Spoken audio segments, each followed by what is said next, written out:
Thank you for joining me today. I'm Zac Benson, a professional artist and educator, currently living in Anderson, South Carolina. I teach sculpture and ceramics at Anderson University, where I'm assistant professor of studio art. First, I want to thank Claudia Berlinski for allowing me to come share my work and ideas with you. I also want to thank the many assistants who helped install the works in the museum. The works you will see today and the works you see in the museum are made for one purpose, and that is to make me a better human being. The greatest compliment I can get on my work is that it spoke to you and made you a better person. This is my wife and I at our wedding, surrounded by my family. I come from a family of teachers, preachers, and artists. To say art is in my blood would be an understatement. My family taught me three things: to love God, love family, and love people. You will see veins of all three throughout my work. I want to now share a little bit about how I became the artist and person I am today. This was my granddaddy. He had cancer most of his life, but never backed away from caring for others and loving on all. My dad looked in his closet after he had passed, and he had 12 shirts to his name.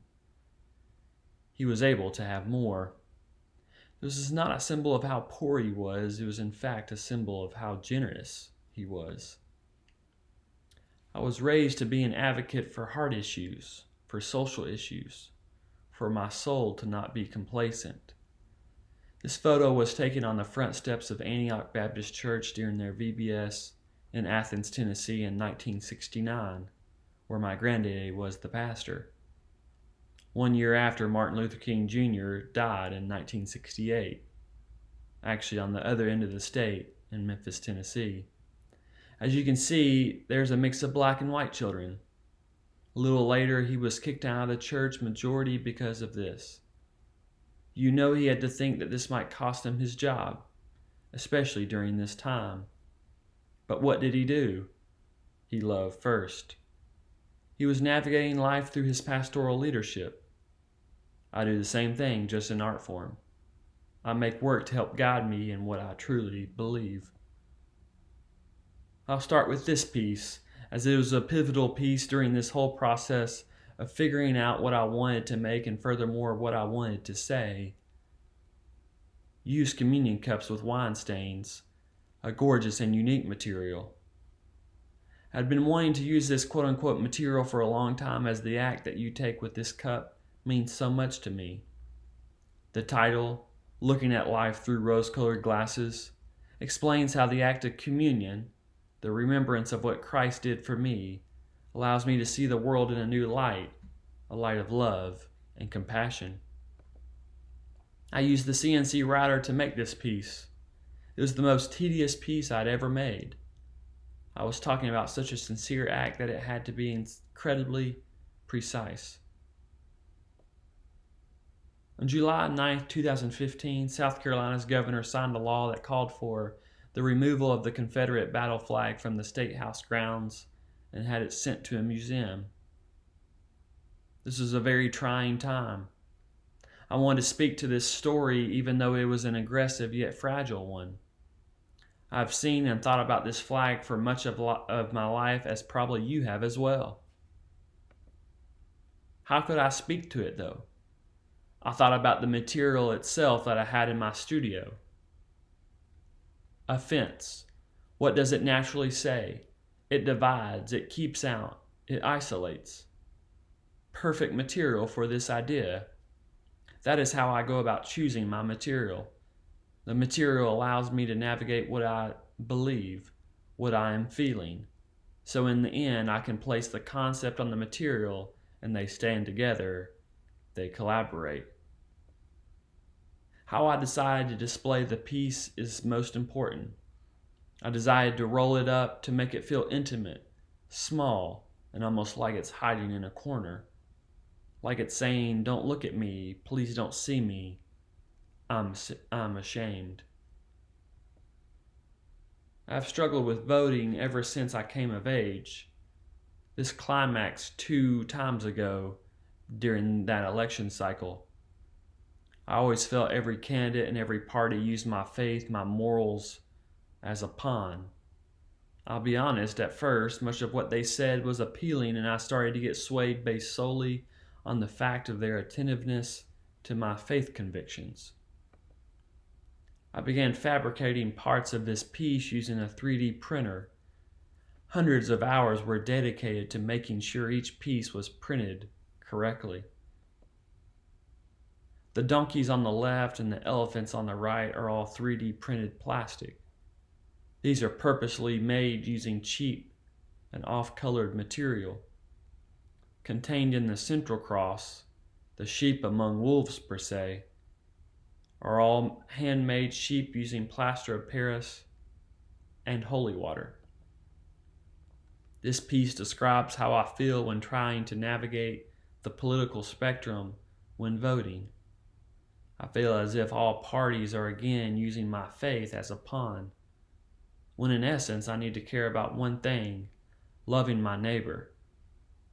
What I've learned is that I need to vote for issues, not for parties, and at the end of the day, make the best decision that I can. The material from this next piece was reclaimed from pews from various churches. One church in particular was being remodeled to become a safe haven for an area of town that was dealing with some hard issues. A part of town where I didn't even want to drive through. A man, his wife, and 2 daughters felt led to do this. This piece is inspired by that family. I began to think through the history of these pews. I wondered how many people had sat in these pews. I wanted to in some way spur them on. I want to spur me on to give more of ourselves, get out of our comfort zone, talk to people we wouldn't normally talk to, walk across the road, talk to our neighbor, and in the end, give them a lifesaver. This piece has helped me visualize how I can give to others, from the Syrian refugees to my neighbor who is struggling with his marriage. In the end, I want this piece to declare to them, to you, that I'm with you to the end. Between 2003 and 2014, the Islamic State of Iraq and Syria, also known as ISIS, has brutally murdered over 1,100 Christians. One of the hundreds of occurrences during these times happened on February 15, 2015. ISIS released a video which showed 21 Coptic Christians being beheaded one by one on a sandy beach. All of them were migrant workers abducted from Libya, but only 20 of the 21, in fact, were Christians. The terrorists would tell each Christian to reject Christ, but each one declared Christ as Savior and God and suffered a brutal death because of it. When they finally got to the non-believer, they expected him to declare allegiance to Islam. Instead, he replied, "Their God is my God," and they proceeded to behead him. I spent hours and hours thinking about these individuals. I began to come up with a piece in which I started to cut pieces of wood into small ladder-like structures. I then would assemble them in a precarious ladder-like form and painted them a rich, dark color. This piece, titled "Their Cause is My Cause," is for the 1,100 believers that are no longer with us. It consists of 7 spire-like ladder structures resembling both spires of ancient European Catholic cathedrals and steeples atop Protestant churches. In the midst of each of the spires are highly polished, charred wooden vessels. Each of these vessels are carrying delicate gold beads, symbolizing the passage of the 1,100 martyrs from the harshness of this life into the grandeur of the next. In January of 2018, the Chinese government destroyed a megachurch, as you can see from the image on the screen. It was actually part of a larger campaign that had been going on for several years. In 2013, the Chinese government implemented a 3-year campaign called 3 Revise and 1 Demolition. Amid this campaign, over 2,000 crosses have been removed from atop religious buildings, and several churches have been demolished in one of the provinces in China. Some observers suspect the campaign has the backing of the Chinese president and could be a pilot project before a nationwide crackdown. Here you see Sangjiang Church. It was built in 2014 and was demolished due to said height restrictions just 1 year later in 2015. This piece consists of 2,000 handmade ceramic crosses that are placed in glass vials filled with water. Over time, these individual crosses decompose. However, the most important aspect of the piece is that the substance still remains. Behind each vial on the acrylic glass are engraved the names of the churches that have been affected, most of which are not known due to the withholding of information in the country. Those churches are marked with an asterisk. These are just 2 pages extracted from a document called The Death List. It documents refugees who have not survived their journey to freedom. It stretches back to 1993 and includes Syrian refugees, people from Senegal, Sri Lanka, and elsewhere. While these are not just names of Syrian refugees, that crisis is the most important one happening today. This is how most of the Syrian refugees have escaped into Europe on their journey to freedom, riding on dinghies and, if they can, wearing life jackets. These images were incredibly moving. After doing more extensive research, I decided I wanted to make a piece speaking to these deaths. I used 30,000 yards of orange thread for this piece, as you can see on the image on the left. I wanted the piece to be interactive, so I hung each piece of thread from the ceiling to a certain height so each piece of thread would touch the viewer as they passed through the space. By inviting the viewer to walk through the piece and feel the threads, the piece engages the audience directly and experientially.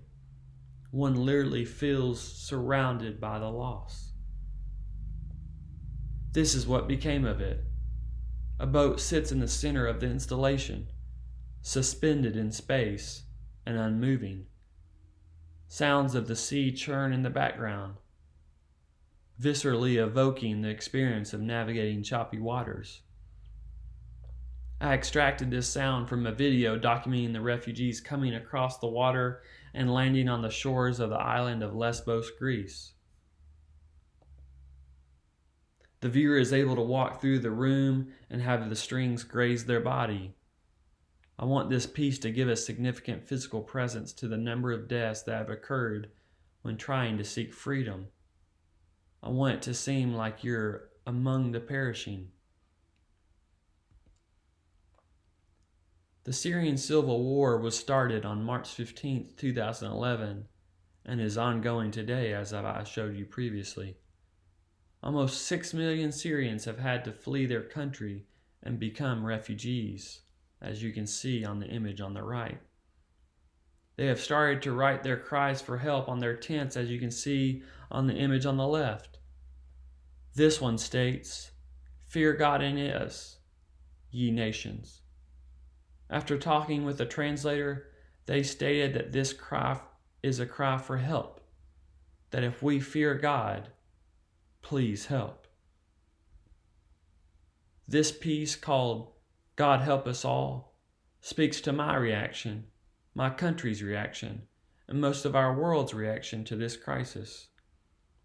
I am asking, are we building bigger fences, or are we actually helping? I am not naive to think this is an easy fix, but I do understand these are people seeking refuge. And if I don't help, and you don't help, then who will? Contained inside the fence is an exact replica of the pup tent you saw earlier. I want the viewer to have a sense of urgency to either help or ignore these individuals and this situation. We are either doing one or the other. I want to end with my most recent piece. As I know you might have felt too, America is in a very divisive time right now. I have been saddened by the lack of civility and the aggression that is happening to all during this time. This is usually when my mind starts thinking about an art piece. Since graduate school, I have carried with me several old American flags that have waved in the wind and were finally taken down due to the wear and tear they suffered, as you can see with the images on the left. I knew there was a piece in those flags, but I've never decided on a piece that would respectfully implement each of them. That is until the past couple of months when I felt I wanted to make a piece about the current climate in the U.S. I wanted to create a patch quilt, per se, of the flags I had. It quickly became apparent that I needed more flags due to the scale I wanted this piece to become. I started to respectfully sew each one of them together and patch them all together into one large, somewhat abstracted flag. My hope is that this piece conveys hope, not regret. This piece, titled Mending the Scar-Spangled Banner, consists of almost 40 decommissioned U.S. flags. It is 10 feet tall and 20 feet wide. The one inconsistency in the flag is the number of stars. There are 332 stars in this flag, representing the 332 million Americans. Or in other words, my 332 million neighbors. I want to do my part to mend what has been torn, to bring together what has been separated.